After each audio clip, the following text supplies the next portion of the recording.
Welcome to new TV Telugu. ఇప్పుడు AP top 10 చూద్దాం. Narasimhapeta board ఉన్నత పాఠశాల వద్ద ఉన్న ప్రభుత్వ ప్రాథమిక పాఠశాలలో దంతవైద్యుడు సాగర్, ప్రభుత్వ డిగ్రీ కళాశాల లెక్చరర్ పూజా భరద్వాజ్ తమ పిల్లలను చేర్పించారని హెచ్ఎం ఆర్ఏఎస్ నాయుడు తెలిపారు.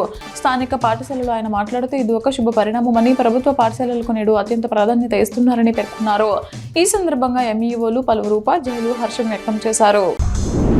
దక్షిణ కైలాసంగా ప్రసిద్ధి చెందిన శ్రీకాళహస్తీశ్వర దేవస్థానంలో గురుదక్షిణ మూర్తికి ప్రత్యేక పూజలు, అభిషేకాలు నిర్వహించారు. ముందుగా కలస్థాపన, గణపతి పూజ, పుణ్యవచనంతో పాటు కలశానికి పుష్పాలతో పూజలు చేశారు. అనంతరం గురుదక్షిణ మూర్తికి పాలు, పెరుగు, తేనె, చందనంతో అభిషేకాలు చేశారు. ఈ విశేష అభిషేకంలో పలువురు భక్తులు పాల్గొన్నారు. భీమవరం ఉండి జాతీయ రహదారిపై అసాంఘిక కార్యకలాపాలకు పాల్పడుతున్న 21 మందిని పోలీసులు అదుపులోకి తీసుకున్నారు. వీరిలో 16 మంది హిజ్రాలు, 5 మహిళలు ఉన్నారు.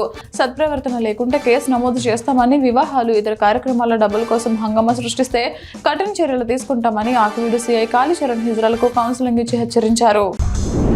నెల్లిమర్ల నగర పంచాయతీ పరిధిలో భారీ వర్షం కురిసింది. ఈదురుగాలులతో కూడిన చల్లని గాలులు వేయడంతో వాతావరణం ఆహ్లాదకరంగా మారింది. ఉరుములు, మెరుపులు, పిడుగులతో కూడిన ఈ భయంకరమైన వర్షంపై వాతావరణ అధికారులు ప్రజలను అప్రమత్తం చేస్తూ సురక్షిత ప్రాంతాల్లో ఉండాలని హెచ్చరించారు. విజయనగరం జిల్లా నెల్లిమర్ల ప్రాంతంలో ఈ సంఘటన చోటు చేసుకుంది.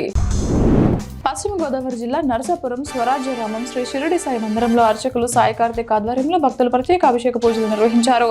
అలంకరణ అనంతరం భక్తులు బాబా దర్శనం చేసుకుని తీర్థ ప్రసాదాలు స్వీకరించారు. ఈ పూజలలో ఆత్మూరి బంగారయ్య, సత్యపండు, కస్తూరి శ్రీనివాస్ తదితరులు పాల్గొన్నారు. రాజోలు మండలం మెరకపాలెం గ్రామంలో సుమారు 36 లక్షల వ్యయంతో నూతనంగా నిర్మించిన విలేజ్ హెల్త్ క్లినిక్ కేంద్రాన్ని రాజోలు ఎమ్మెల్యే దేవ వరప్రసాద్ ఘనంగా ప్రారంభించారు.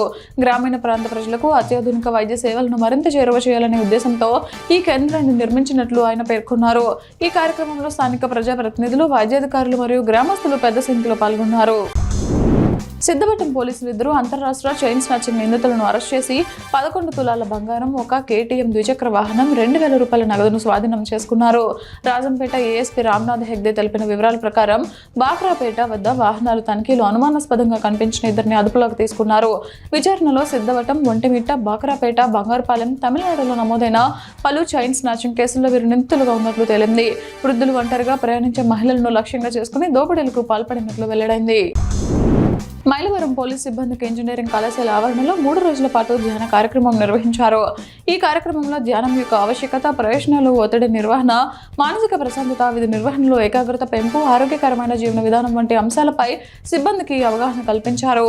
పోలీసుల ఆరోగ్య పరిరక్షణకు ఇటువంటి కార్యక్రమాలు ఎంతో ఉపయోగకరమని సిఐ కిషోర్ బాబు తెలిపారు.